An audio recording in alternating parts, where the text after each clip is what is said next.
sounded like you went one better in your Sevens career than Rupert Gordon. I wouldn't say that, but what a cracking, it's going to be good fun at our event, and with him at the helm, there's never going to be a dull moment.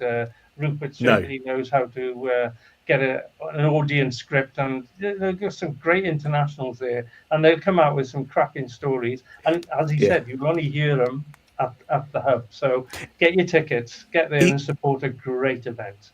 It's going to be a great event, raising money for a great cause. And Fraser, what I like about Rupert, he is one of those sportsmen and sportswomen who've really transferred their skills into broadcasting and hosting, and he's a natural at that as well, isn't he? Yeah, he's a personality, he's a character's a player, and like you say, he's transitioned that character into post-playing as well. He'll be a great host, and it's nice. It's nice when all the negativity and anxiety, if you like, around Welsh rugby at the moment, that although this is almost such a sad and harrowing tale, as said before in so many ways, there's something so heartwarming in the community game that has come from it, and that's what it's just nice. It's nice to have stories. And actually, Rupert is a big supporter of the game at that level as well, and does a lot supporting clubs across Wales. Absolutely right.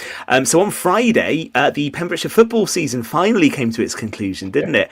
With the Division 2 Cup final. I think there was quite a big thank you actually to Manabir for hosting it in the end, because they had to find a venue. It was played at Manabir. Fishguard beat Camrose after extra time by 4-3, and you actually spoke to the Fishguard midfielder Steve Lewis, didn't you, in the first hour, Phrase? Yeah, that's right. I like people like Steve, actually. Been around Fishguard for a long, long time. Been, as I said in the interview, some good and bad times. Yeah, they've been up and down. And look, it was nice to get it finished. It was nobody's fault. Certainly wasn't the finalists' fault, the Pembrokeshire Football League's fault. It was a situation that was appealed with Narberth that went to the West Wales. They could do nothing about the delay. And there was talk of it being played in pre-season instead. It's not the same.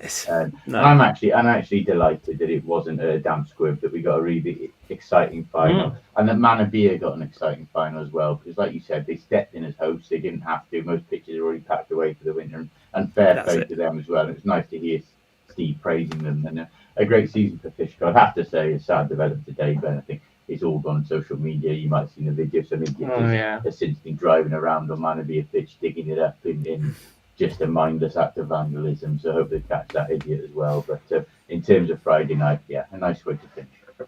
Indeed. So a late finish to the season. Is that one of the latest we've had? End of May? Definitely the latest, I would say. Yeah. And it was the sports up the double. They did the double. Fair play, League and Cup double. And they can have an interesting season back in the top flight. Phil Jones in charge. I'll be all right. Yeah, there you go. Steady influence on him. Yeah. Good coach. Yeah. Very good coach. And Gordon, just to confirm, Fishguard against Goodwick is a local derby, yeah? Of course it is. I'll give you that. Of course it is. Not Aberystwyth versus Haverfordwest County or Carmarthen versus Haverfordwest. Don't get me started. Yeah. I won't wind you up now. Look, as the Pembrokeshire Football League season ends, Haverfordwest County are going to be back really soon. I saw the list of fixtures for pre-season announced. I think, is it 14th of June, the first friendly game ahead of the European campaign. But we had the list of players who are going to be leaving the club, and there were a couple of notable ones actually.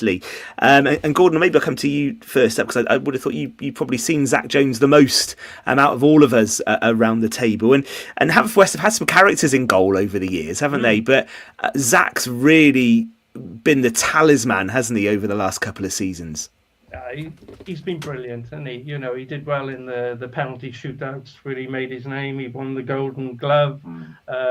He's done everything right for Haverfordwest County, and their big gloves to fit fits for Haverfordwest County is going to be interesting. I know Tony Pennock is a goalkeeper. Perhaps he has something up his sleeve. We're going to find out soon who he's actually signed. But all we can do is say all the best to Zach. You did a brilliant job for Haverfordwest County, and he'll always be remembered of doing so well in those European games and getting Haverfordwest County to it. Although Corey Shepherd did score the winning penalty, and then he didn't play, he went to Merthyr. So he's going to have his opportunity this time around as well. But he embraced it, I thought, Fraser, didn't he, Zach Jones? He embraced the club, embraced the county, and when it got to the point where in a penalty shootout, watching it, you felt confident that he would save one. Well, funnily enough, I was at the with Gordon, I believe, Yeah. in Cardiff City Stadium the night they went out to Europe, and that was a late penalty next It time, was, if you yeah, remember. yeah. And even that night, there was a sense of confidence when I don't Yeah. know where the side was from now to get to take it, and then unfortunately they did score it that night. But that's the the charisma and the belief he'd instilled by then. He'd been the hero of the shootouts, hadn't he? And he's carried that form as well into this season and the 2 seasons that followed actually. And yeah, it's a shame. It's a blow. It'll be interesting to see where he's gone. I'm not sure that's been made public yet, has it? No. Whether it was his choice or whether the club had any say in it, and whether they got a replacement lined up. Has this taken them by surprise? None of that's come out yet. So yeah, it's a blow, but how big a blow it is, I think will become apparent in the next few days, whether or not a replacement was already lined up or whether they've been caught on the He's been linked with TNS, and so that could happen. I think he Would could be, do a yeah. job in the.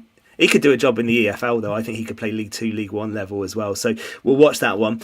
Also say good luck to Harry and Dan John as well, who are off to uni.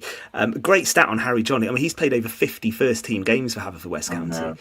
A young age as well. 70. Yeah. 70 games. Yeah, is it? Important to stress, I did see there were a few comments in the announcement that was first made questioning why they were letting youngsters go. These guys are going to university, like you say. Hopefully they'll pick up a good standard of football university. I'm not sure which university they go to, but there are some very good standards around now. Yeah, there are. The league, and I know the universities who have direct links with professional and semi-professional Maybe clubs. Cardiff Met, who knows? Which is where Alaric went. Yeah, it could be. So, they could well progress their football if they get through Freshers Week. I'm not sure Freshers I'm not quite sure it's what it was in my day. There was no social media in my day. I promise you that. There's no photos flying around. But yeah, look, it's not the end for them. They go well with that campus university. We don't know. Yeah. So, good. As well. It's interesting to find.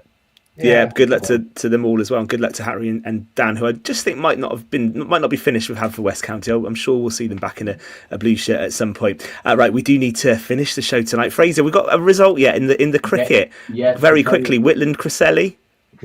Actually, Dan James has got them over the line in the 20th over. They did lose Nielsen Cole. They went down to 7 wickets with 3 wickets in hand. He hit a couple of boundaries, so they did get there 2 over to spare. So suddenly we have a massive night tomorrow.